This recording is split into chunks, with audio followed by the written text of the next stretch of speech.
Бұл қазіргі Малайзияның пайтақты Куала-Лумпур. Анықрағы, оның 1950 жылдардағы көрінісі. Малайзия ол уақытлары Малайя деп аталған. Қазір Куала-Лумпур міне сондай көріністе. Бір уақытлары халқы тек ауыл қожалығымен шұғылданған. Бұл мемлекет қалайынша 1990 жылдарда дүниядағы экономикасы күшлі болған 13 мемлекеттің біреуіне айланды. Малайлар, яғни Малайзияның хақиқи халқы, өз ватанында өздерін хамише екінші дәрежелі миллет деп сезіп келген. Тап міне бұл шақс келмегенге шекем. Бұл Махатхир Мухаммед. Ол қазір 99 жаста. Бүгінгі санымызда өмірдің 24 жылы Малайзияны басқаруға бағышлаған, қиын жағдайда қалған мемлекетті тек қана Шығыс Азияда емес, бәлкі араб мемлекеттері, Европа, хәтті Америка Құрама Штатлар құрмет ететұғын дәрежеге алып келген. Сондай-ақ har түрлі діни түсінікке ие болған миллетті бірлестіріп кризистан алып шыққан Махатхир Мухаммед хақында біліп аласыз. Орныңызға жақсылап жайғасып алың. Сізді халқы зорға күн көрген мемлекет қалайынша бүгінгі байлығына еріскені хақында таң қалдыратығын мағлұматлар күтпекте. Бұл Айдын Жойбары. Мен Исламбек. Сіз дайын болсаңыз, біз басладық.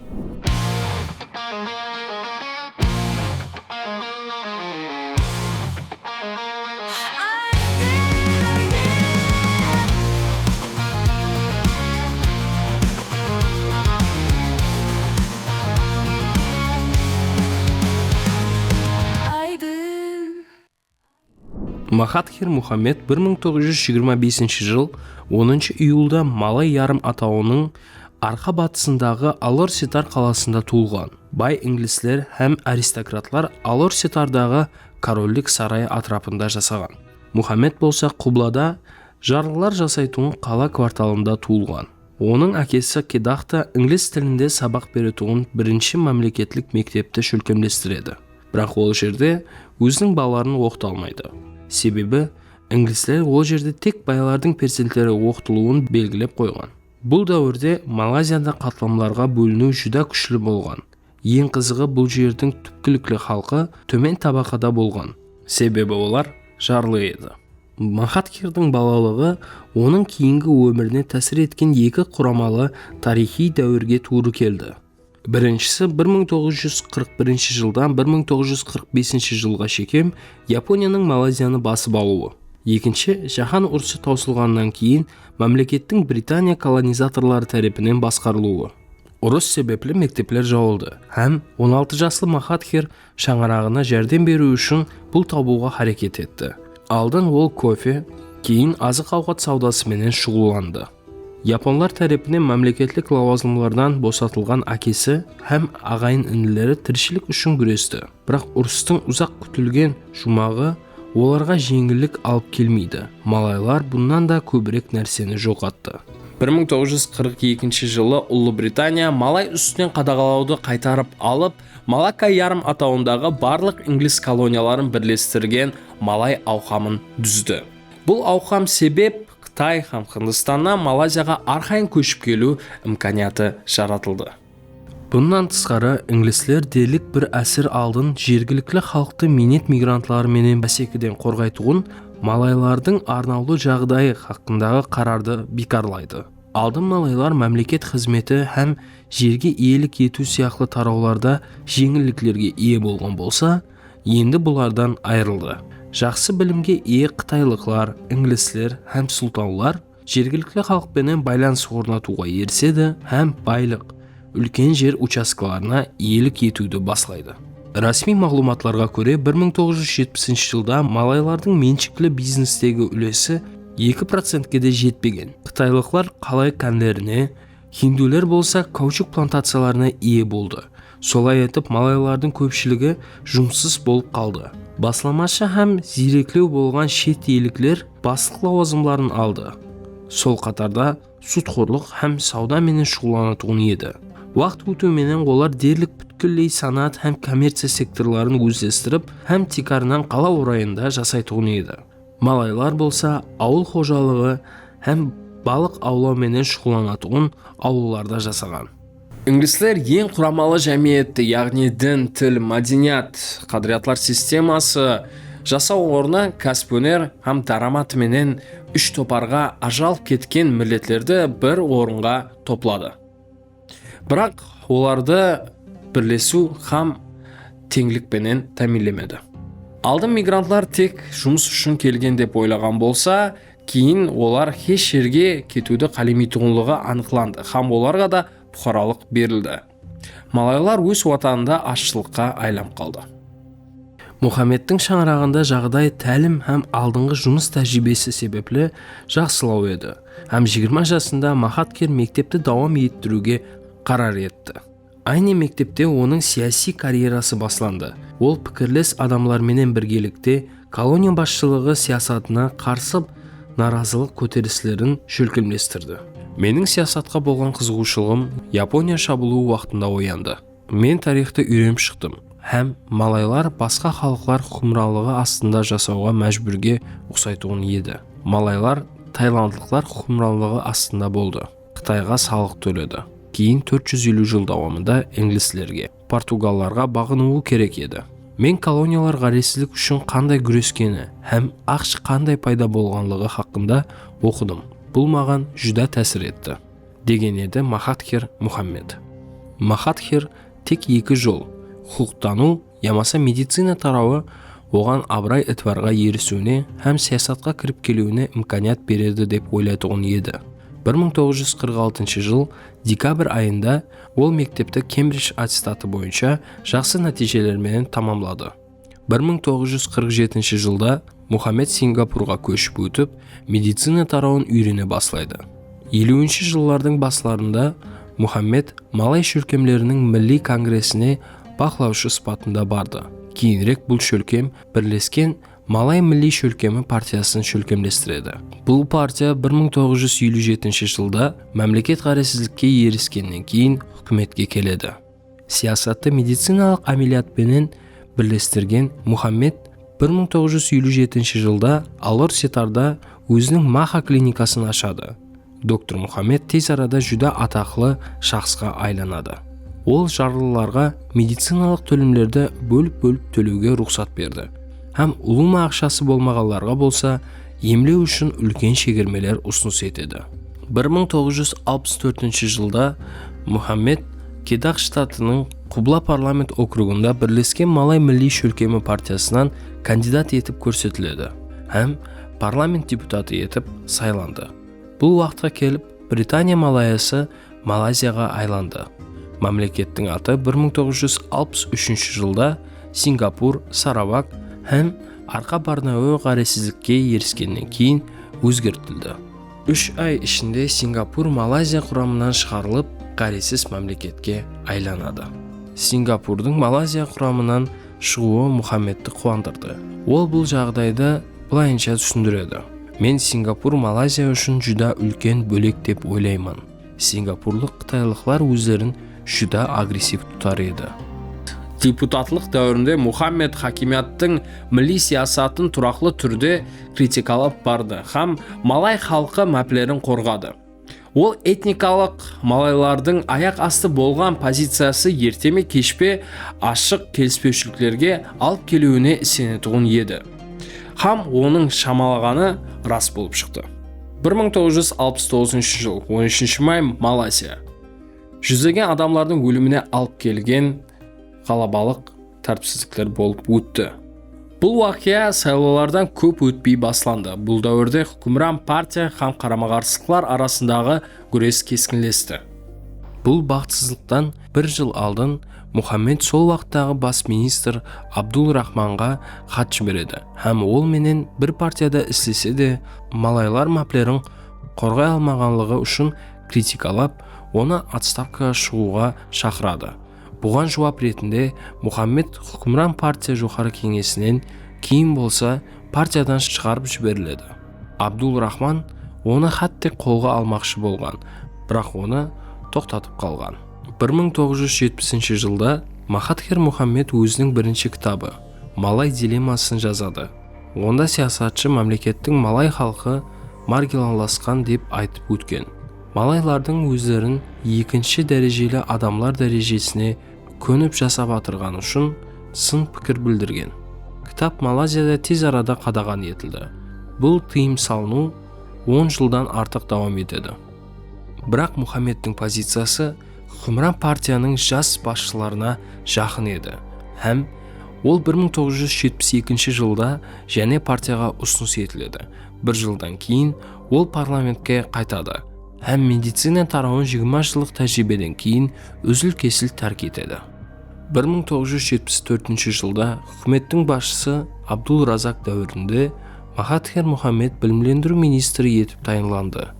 Оның лауазымдағы бірінші қарарларының бірі академиялық жәмиетшіліктің күшлі қарсылығына қарамай университеттер үстінен мемлекет қадағалауын күшейту еді. Министр университеттер хақындағы низамға өзгерістер кіргізді. Бұл үкіметке хадден тыс саяси активлік көрсеткен қызметкерлер һәм студенттерге салыстырғанда ынтызами шаралар көру құқын берді. Мұхаммед мемлекет маман милли кадрларға мұқтаж деп айтар еді. Бұл студенттер һәм профессорларға үстін тұратығын вазипа болуына сенетуін еді. Мұхаммед өз тәжірибесінен келіп шығып, саяси іскерлік көп уақыт һәм күш талап етеді. Бұл болса, пәндерді өзлестіруіне ұнамсыз тәсір етеді деп білген. 1975 жылда партия ағзалары Мұхаммед кандидатын Хукмран партия вице-президенті сипатында қолдап қуатлайды. Разак қайтыс болғанынан һәм Хусейн он бас министр етіп тағайындалғаннан кейін ол үкімет басшылығының орынбасары етіп тағайындалады. Үкімет басшысына айлануға бір қадам қалған еді. Мұхаммед 1981 жыл 16 июльде Хукмран бірлескен Малай милли шөлкемі партиясының парламент сайлауларында нәубеттегі жеңісінен кейін бас министр етіп тағайындалды. Бұл уақытта ол 56 жаста еді. Жаңа бас министр өз алдында Малайзияны заманауи санатласқан мемлекетке айландыру вазипасын қойды. Ол тезлікпенен барлық малайзиялықтардың экономикалық парауанлығын асыруға қаратылған жаңа рауажлану саясатты программасын ұсыныс етті.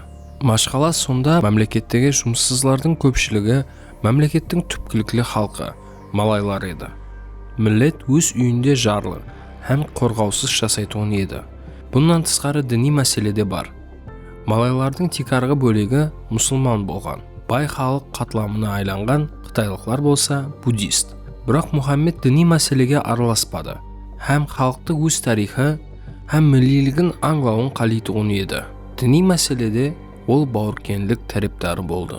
Мұхаммед экономика жаңа малайлардың қалыптасуына үлес қосу керек деп есептаған. Ол малайларды экономикалық қалақлығынан құтқару үшін іліми рауажлану тәріптары болған. Мұхаммедтің сөздеріне көре, жаңа малай har қандай машқалаларды шешуге жәрдем беретұғын мәдениетқа ие болуы, құрамалы, хадал, ынтызамлы, сенімлі һәм маман қанеге болу керек еді. Айни Мұхаммед дәуірінде Малайзия халсыз, аграр экономикасына тикарланған, тек ресурслар экспорты ямаса ауыл қожалығымен шұғыланатығын мемлекеттен тез өсіп һәм рауажланып батырған мемлекетке айланды. Мұхаммед бірінші нәубетте экономиканы миллилестірумен шұғыланып, бір қатар ірі карханаларды мемлекет есабына өткерді. Кейіншілі бас министр Япониядан инвесторларды актив түрде тарта баслайды.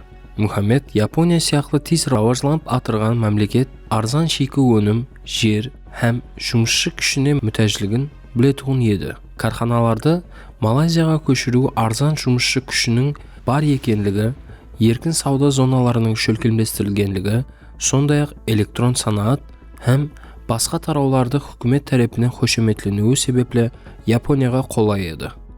Hitachi, Mitsui һәм Toyota сияқты япон іслеп шығарушылары Малайзияда жинау заводларын жаратуды баслады. Кейінірек ақш-та мемлекетте электроника жинау заводларын ашты. Бұл дәуірде ауыл қожалығы экономикасынан санат экономикасына өту жүз берді. Мемлекетте электрон санат актив рауажланды. 1990 жылларға келіп, Малайзия ярым өткізгішлердің дүниядағы ең ірі экспортшысына айланды. 1990 жыллардың орталарына келіп, Малайзия рауажланып батырған мемлекеттен дүниядағы 13-ші ірі экономикасына айланды. Халық жан басына дарамат 1990 жылдағы 2255 доллардан 1995 жылда 3908 долларға көтерілді. Мұхаммед дәуірінде Малайзия региондағы ең тез рауажланып атырған экономикалардан біріне айланды. Бұндай мемлекетлер әдетте Азия жолбарыстары деп аталады. Сонымен бірге мемлекетте мегапроекттер дәуірі басланды. Петронас егіс мінаралары, сол вақтағы дүниядағы ең биік имарат, Куала-Лумпур халықаралық аэропорты, Арқа Хубла тез жүрер жол, Сепанг халықаралық автодромы құрылды. 1980 жылдарда басыланған тез экономикалық өсу 1990 жылдардың орталарына шекем давам етті.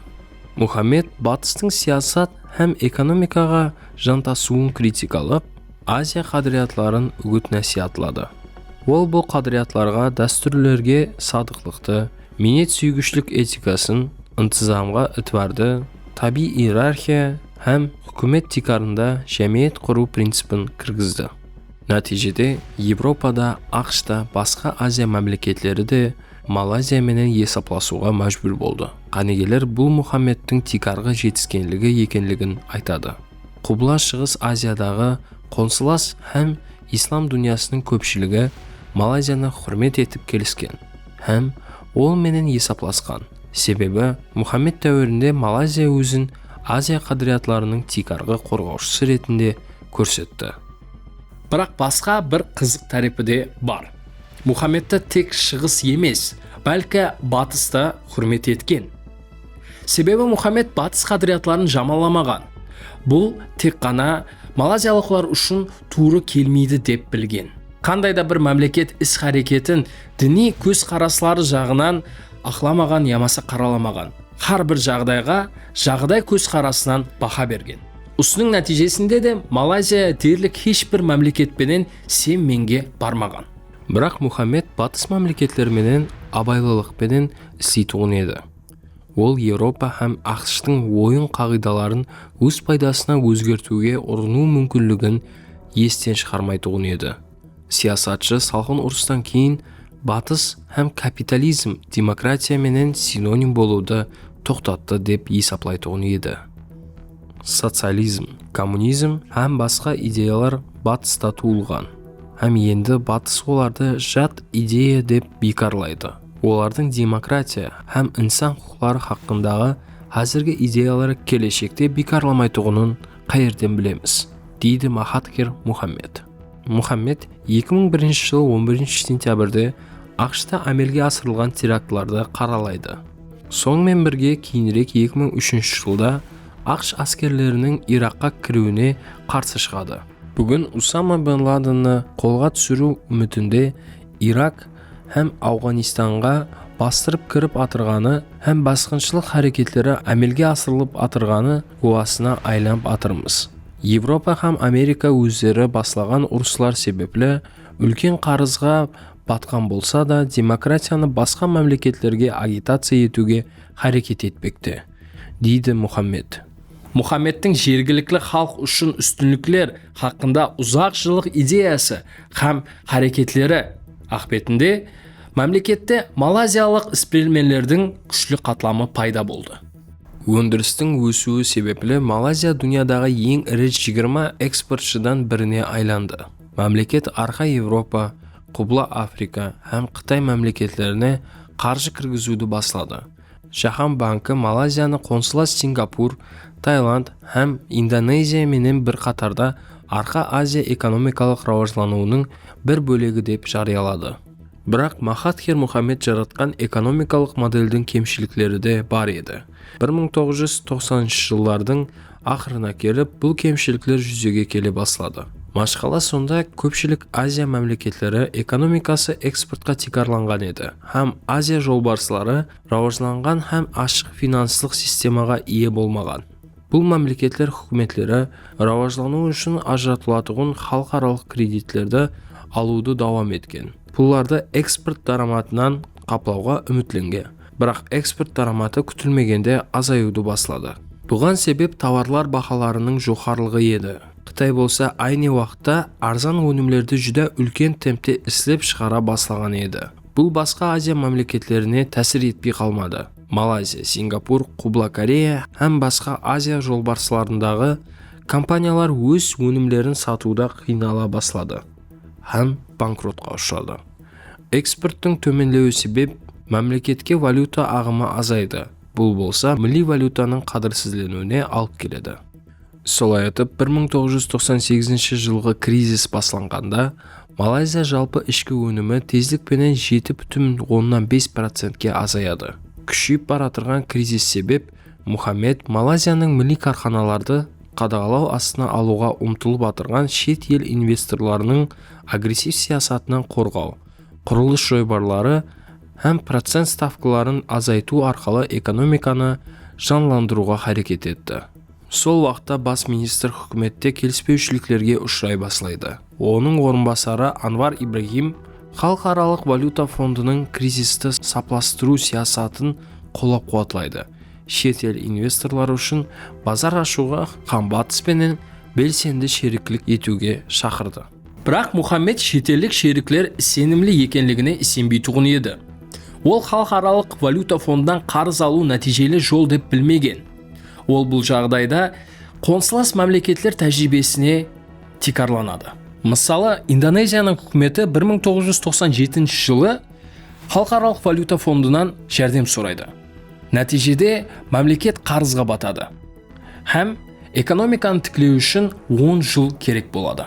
Мұхаммед үкіметі сыртқы жәрдем орнына Малайзия милли экономикасын шет ел капиталынан ажыратуға қаратылған милли экономика сиясатын таңлайды. Кейінірек бас министр егер Малайзия халықаралық валюта фондының қарыздарына айланғанында, фонд оның зәрулі тармақлары үстінен қадағалауды қолға кіргізген болар еді деп айтады.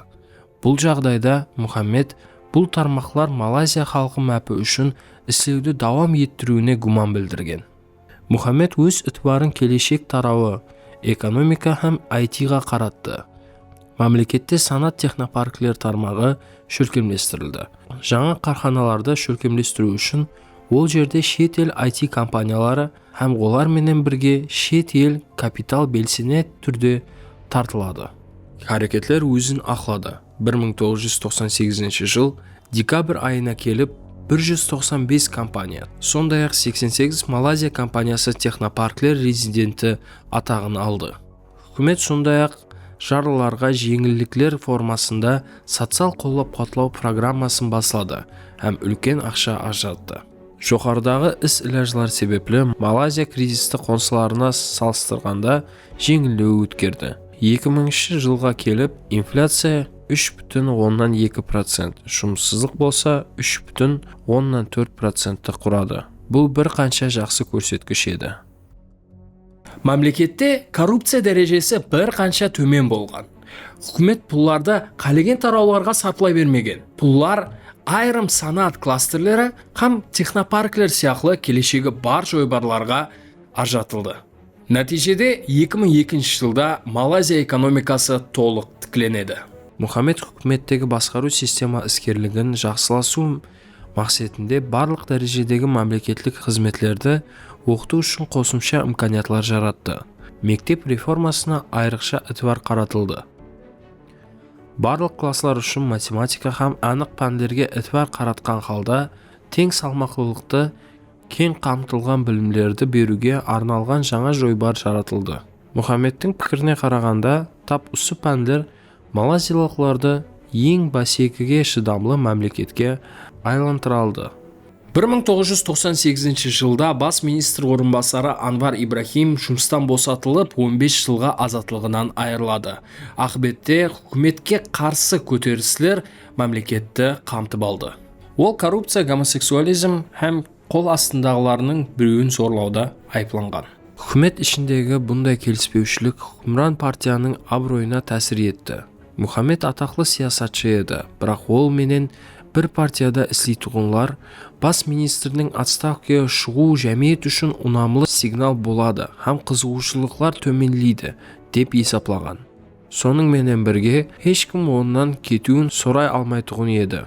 Бірақ Мұхаммед 1998-1999 жылдардағы кризис үшін жауапкершілікті өз мойнына алудан қорқпайтұғын еді. Бас министрдің өзі де күшейіп бара тұрған кескінлікті сезетұғын еді. Һәм 2002 жылда күтілмеген отставкаға шығуын жанлы эфирде жариялады. Сөйлеп тұрған уақытында бас министр жылап жіберді.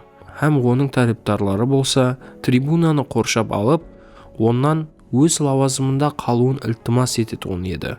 Ақыры ақыбет Мұхаммед өз орынбасары Абдулла Бадауиді мирасқор ретінде таярлау үшін тағы бір жыл істеуге көндірілді.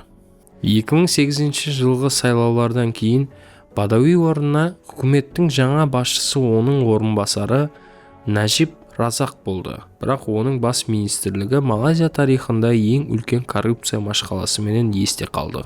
2015 жылда Малайзия басшылығы һәм бас министр Разақ инфраструктура жобаларын финанслық тәмінлену үшін істеген 1MDB мемлекет инвестиция фонды қаржыларын ысырап қылуда айыпталған. Бірақ тергеу жәмиетшілік наразылығына қарамай тез арада тоқтатылды. 2016 жылда мемлекет коррупция машқаласы толқынында асығыс жәрдемге мұқтаждығын аңлап, Мұхаммед мемлекетті қайта басқаруға қарар етті. Бірақ Разақты қолап қуатлаған өзінің бұрынғы партиясының басшылығыменен қарама-қарсылық ақыбетінде оны тарк етеді. Һәм өзінің жаңа сияси харекетін жаратады. Ол өзінің сияси жойбарларын мемлекет бұқараларына милли мәплері үшін күрес деп тәріптейді. Мұхаммедтің 1998 жылда 15 жылға қамалған орынбасары Анвар Ибрахим ядыңстама. Мұхаммед сол адамға ауқам құруды ұсыныс етеді. Сайлау кампаниясы давамында Мұхаммед 2 жыл істеп, кейін отставкаға шығуын һәм лауазымын Анвар Ибрахимға тапсыруын уәде етеді. 2018 жыл 10 майда 92 жаслы Мұхаммед бас министр сипатында ант етеді.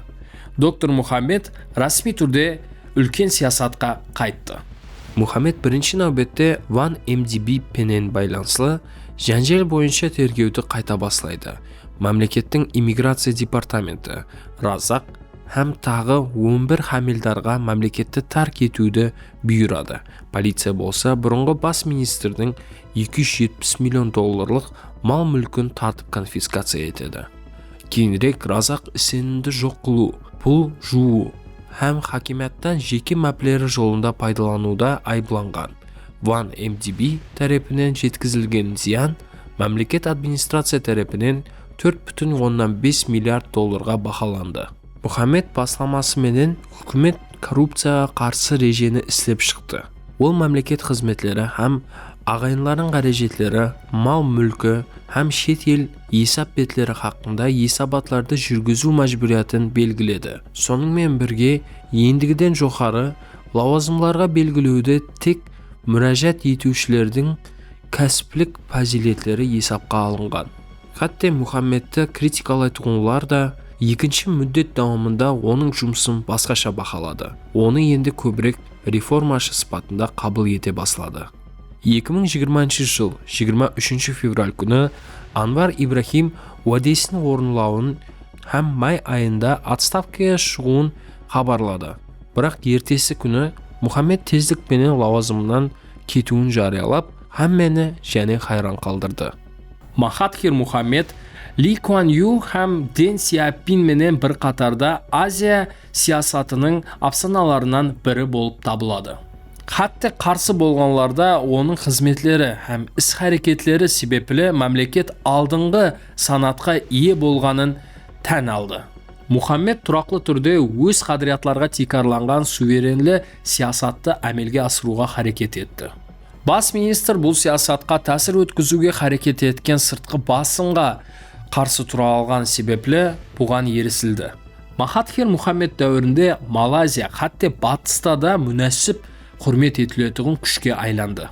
Соның мені айдын жойбарының бүгінгі санына жұмақ жасаймыз. Егер осы видео ұнаған болса, лайк басуды ұмытпаң. Пікірлеріңізді комментарияда жазып қалдырың. Сондай-ақ кейінгі саналарымызда қандай темада видеоны таярлауымызды қалайсыз? Оны да жазып кетуді ұмытпаң. Кейінгі саналарда көріскенше сау болың.